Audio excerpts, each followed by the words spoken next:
Hi everyone, welcome to our channel Journey to Freedom. My name is Shishir Nigam, and today we're going to talk about how I made more than 15,000 US dollars in sales dropshipping in one day on our Shopify store. So stay tuned for a lot of good information.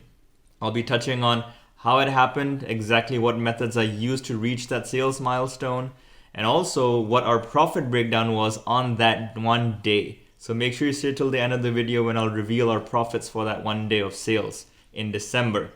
And we'll also talk about how you can achieve the same kind of success with your store.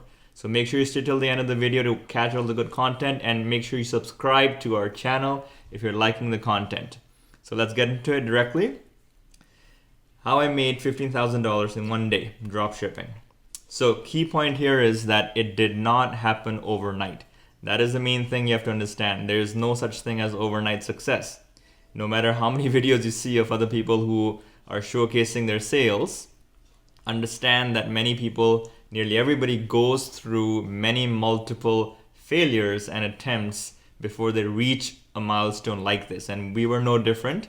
We went through lots of experimentation, lots of failures to learn how to get to a point where we started having some success. And then this also took a lot of planning ahead of time to get to where we are today. So what I'll cover in the short video is what happened exactly, how it happened, our profit margin breakdown, and how you can set yourself up for success and have similar results. So let's get started. So this sales achievement happened on December 2nd, 2019, which was Cyber Monday. And that's when we cracked $15,000 in sales in one day. The number of orders that we had that day was 341. And I'll show you our Shopify store in a few seconds. The average order value on that day was about $47 per customer. And the returning customer rate of that day was 7%. So let me show you very briefly the actual stats on our Shopify store. So let me refresh this for you. And you'll see that on December 2nd, we hit $15,774 in sales. Of course, at the moment, we have shut down most of our ads because of the situation in China. So a lot of the factories are closed. So we are not running any ads at the moment because we will not be able to fulfill the orders. But coming back to the topic, December 2nd, you can see 341 orders.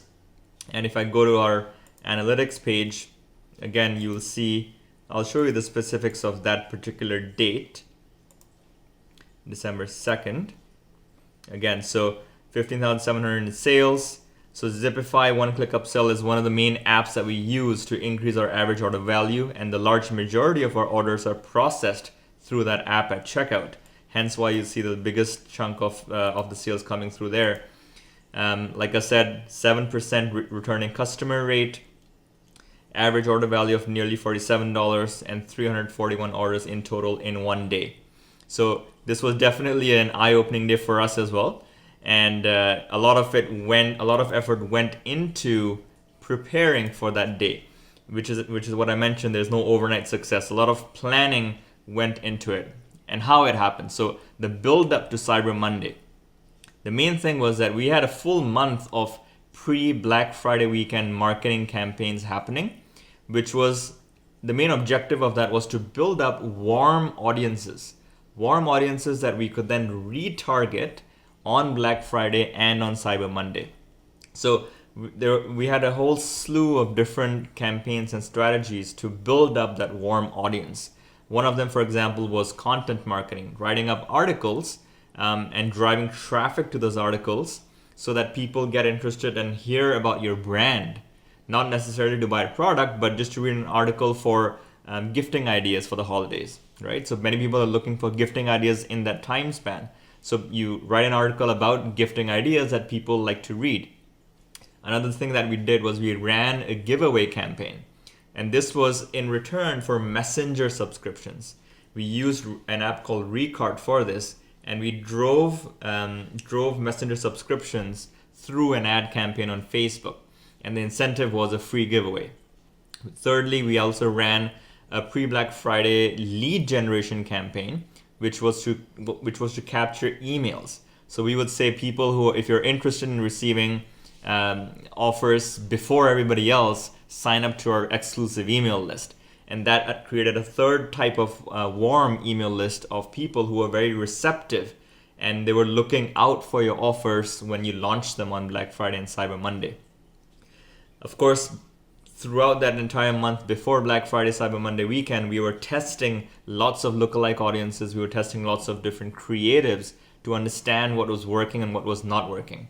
Because the time to test is not on the weekend. The time to test is before the weekends, at least a month before, so you understand what's working and you're ready to deploy your best creatives and audiences on that weekend itself.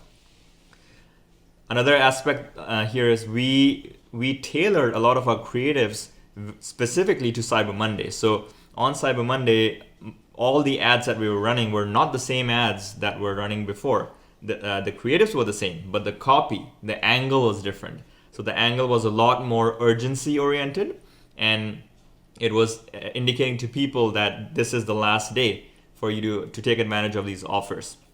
And lastly, we were really on top of our customer service because we had to be quick in responding to any customer concerns that were coming up, either through Facebook comments or through emails or through messages on Messenger. So we really had to be on top of those aspects.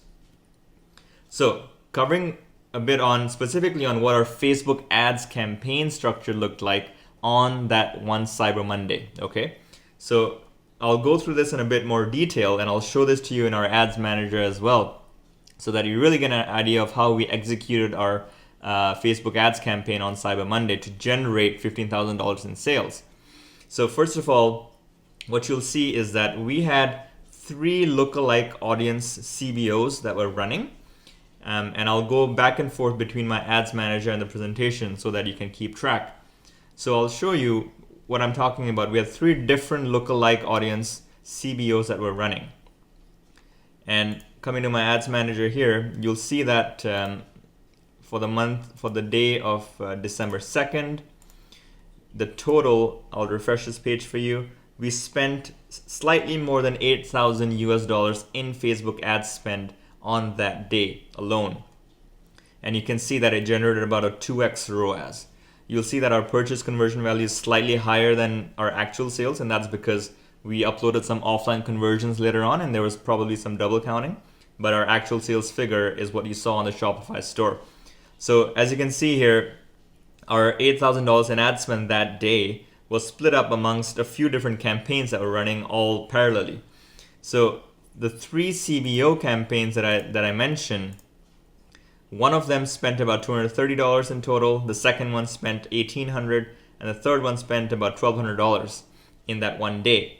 The first one was essentially the subset, the audience that we were using was a 3% lookalike of add to carts in the last 30 days. Now, why did we choose that? Just because over the last month or so, we had tested multiple different audiences, and this was an audience that was performing very strongly for us. So that is why we chose to deploy this on the main weekend and Cyber Monday. So you'll see here, 237, this is this very last campaign here in the ad sets. So you can see here, this is what the ad sets were, and there were actually 4 duplicate ad sets of the exact same audience. And you may wonder, why would we do that? Why do you have duplicates of the same audience? It's because Facebook deploys the creatives into different audiences in a different manner. Because the same creative that you have, the same ad that you have, will not hit the same pool of audiences all the time. So very often when you just duplicate them 4 times or 5 times, you'll find that different ad sets produce different results based on the sample of audience that Facebook has decided to test with. So it's always a good idea to test different audiences and just duplicate them at the same time. So that's what we did in this case. And as you can see, this campaign didn't really get us a very good return on ad spend, it's less than 1. That's why we didn't spend too much on it. The second CBO campaign was, I believe this one, 1277. So this was where we were having, again, 4 different ad sets, and all of them were 2% lookalikes, but of different custom audiences. So this was a lookalike of all visitors in the last 1 day, meaning just the day prior, all purchases in 1 day, all add to carts over the last 3 days, and all website views over the last 4 days. So really the focus of these custom audiences is all very recent. They're all trying to capture the people who have been frequenting your website and your funnel over the Black Friday weekend. And we're trying to create a lookalike of those people, those customers who are coming to your website and adding to cart or purchasing or visiting your website. So this campaign did fairly well for us. You can see that the highest allocation was given to this purchase lookalike, which spent more than $500 in that day. And again, this campaign had more than 2x ROAS that day. And the third CBO that we were running for lookalikes was this particular one here, which was just a lookalike of website views for the last 2 days. Again, very specific to the Black Friday weekend. So this also had a good return on ad spend that particular day. Now, coming back to our presentation here. So that was for cold traffic. And then we were running 2 more CBOs for cold traffic that were purely broad in nature. We didn't have any lookalike audiences. They were purely broad, and I'll show you what I mean. There were 2 CBOs that were running this way. The first one is this one here. This is our first campaign here, which was broad in nature. You can see that there was no targeting whatsoever. We were just targeting the big 5 countries in our ad sets, and with no age restrictions or gender specified. So keeping it very, very broad, and even that produced decent results for us. So Facebook has actually been very good at working with super broad audiences and still finding you the right people for the product that you're trying to sell. And then the second one over here, which was again another broad CBO, was 4 countries. The only restriction was that people above 25. So again, both of these CBOs also did decently for us. And those were the 5 different CBOs that we were running on that Cyber Monday weekend to generate that sales volume. Now, coming back to this, so this was all regarding cold traffic. Now, what did we do next? The most important aspect on Black Friday Cyber Monday is the retargeting. As I mentioned, the people who are in your warm audiences from the various campaigns that we had running prior to Black Friday Cyber Monday, those were the people that we were retargeting now through our retargeting ads. And we had 3 different types of retargeting campaigns: top of funnel, middle of funnel, and bottom of funnel. So as you can see here, this very first one here was our retargeting campaign, and it naturally had the highest return on ad spend. And not only that, we spent the most on our retargeting campaign. So coming here, you'll see that our top of funnel, let me sort this by amount spent.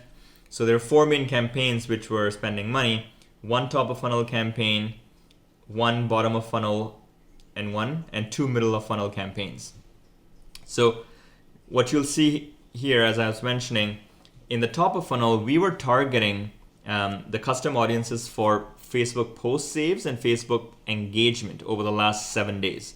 So again, in the build up to Black Friday Cyber Monday. Middle of funnel, we were targeting all website views 4 days and product specific website views for the last 7 days. And bottom of funnel, we were targeting all the people who had added to cart in the last 180 days. So not a short time frame, but a very long time frame. And again, the reason for choosing these particular audiences was just because they were performing the best. Because we didn't exclude any particular audiences in the beginning. Like throughout Black Friday Cyber Monday, we were testing various audiences for retargeting as well. And then we were narrowing down to what was working and then keeping our budget and ad spend to those audiences. So that is how our Facebook ads campaign was structured. Now, another very powerful mechanism to create sales on that Black Friday weekend and Cyber Monday was text marketing. So we deploy an app on our store called SMS Bump, which is used for text marketing campaigns and automations. And we sent out an SMS blast to our customer base, our customer list from previous purchases. And we spent some money to do that because this is not completely free, but it's reasonably cheap. We spent about $330 to mass market to our SMS list. And that created roughly $4,000 in additional sales just through that SMS campaign. So that's nearly a 12x return on ad spend and 1200% ROI. So this was a very, very powerful marketing medium for us. The SMS campaign generated more than 6% click-through rate and in excess of 90 orders, nearly 96 orders. So we had a very simple marketing text message that we sent out, and that was simply last day, last chance, 30% off store-wide Cyber Monday sale, click here with the link. So nothing complicated, very simple to understand language and with a clear call to action. So this was very effective for us in boosting and getting an extra $4,000 in sales on that one day, just by spending $330. Finally, coming to our profit margin breakdown. Now this is what is interesting. So as I mentioned, our sales were $15,774 on that one day. Now, what was the actual net profits though? Our cost of goods on that day were about $3,300, 21%. Our ads, as I showed you, was about $8,700 in ad spend. Our text marketing campaign was about $330, and then payment provider fees, that's also important to consider, that eats up about 5% of your revenues, was about $790. So net profits after all of that was about $2,580 in that one day, net profits. So this of course excludes any fixed costs for running the business, but purely just the net profits roughly on that day were about $2,580, which I think is fairly good for a day. Now, coming to how to set up your own business for success in the future. Like I said, planning. It's all about generating the warm audiences beforehand, not on the weekend, but beforehand, so that you can then retarget them with custom audiences on your big sales day. The cold traffic on Black Friday, Cyber Monday is very expensive because all brands, all large companies are out there advertising on Facebook and every other medium possible. So your CPMs, your cost per impression will be very, very high. Your cost per acquisition for cold traffic will be very high. That is why you noticed in our ad spend for Facebook, we spent the most on retargeting, because that is the most productive audience. That is audiences that you have engaged with before. So make sure that you're building up those warm audiences. And as I mentioned, in our case, we utilized warm audiences and non-Facebook marketing also to increase profits. What do I mean by non-Facebook marketing? So as I mentioned, email marketing is a big one. We utilize Klaviyo. Many people use MailChimp as well. So marketing to your email list is a free way to market and increase your sales on the Black Friday Cyber Monday weekend. Number two, SMS marketing, as I mentioned, was very profitable for us. We spent money to send out the campaign, but it was very profitable.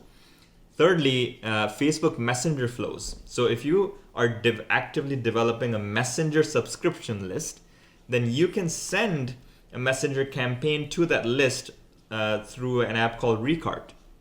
And again, that will not cost you anything. And you can actually implement flows after the fact once you send that initial message to get people coming back to your store and not abandoning cart. And fourthly, there's an app called Push Owl, which is used to get browser notifications or to send browser notifications. So these are four main ways which you can utilize to do non-Facebook marketing on those big sales days. But the key thing is that none of these will work if you're not building up ahead of time the audience lists in each of these mediums. So it's very important to plan ahead of time and make sure that you're ready when the big day arrives, so that you can really capitalize on your warm audiences, not spend too much on the cold audiences, and create for yourself as big of a sales day as you want. So thanks for tuning in again. Make sure you come back to our channel for more valuable content. And if you like what you heard, make sure you subscribe to the channel.